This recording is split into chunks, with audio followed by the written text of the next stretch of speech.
Hello বন্ধুরা, এখন কথা বলবো ইন্ডিয়া ভার্সেস শ্রীলঙ্কার ম্যাচ নিয়ে, যেখানে বড় ধাক্কা শ্রীলঙ্কার। চোটের কারণে ভারতের বিরুদ্ধে বাকি দুটি ম্যাচে নেই স্পিনার হাসরাঙ্গা। রবিবার ভারতের বিরুদ্ধে দ্বিতীয় একদিনের ম্যাচে নামার আগে বড় ধাক্কা খেল শ্রীলঙ্কা। চোটের কারণে একদিনের সিরিজের বাকি দুটি ম্যাচ থেকে ছিটকে গেলেন হাসরাঙ্গা। তো বন্ধুরা, এরকমই সব খেলার খবর প্রতিদিন জানতে হলে আমার চ্যানেলটিকে অতি শীঘ্রই লাইক, কমেন্ট, সাবস্ক্রাইব করতে ভুলো না ও বন্ধুদের মধ্যে প্রচুর পরিমাণে শেয়ার করে দাও, যাতে আমার 4000 ঘন্টা ওয়াচ টাইম খুব শীঘ্রই পূর্ণ হয়ে যায়।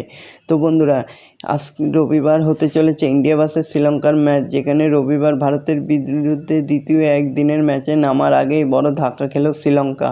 চোটের কারণে একদিনের সিরিজের বাকি দুটি ম্যাচ থেকে ছিটকে গেল হাসরাঙ্গা।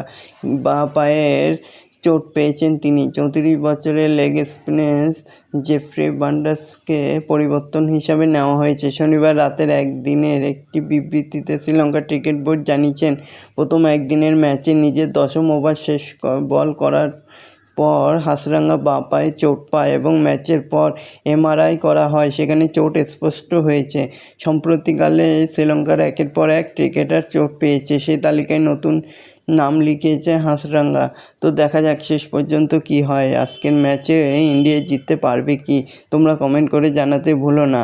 আর এরকমই সব খেলার খবর প্রতিদিন জানতে হলে আমার চ্যানেলটিকে অতি শীঘ্রই লাইক, কমেন্ট, সাবস্ক্রাইব করতে ভুলো না ও বন্ধুদের মধ্যে প্রচুর পরিমাণে শেয়ার করে দাও, যাতে আমার 4000 ঘন্টা ওয়াচ টাইম খুব শীঘ্রই পূর্ণ হয়ে যায়।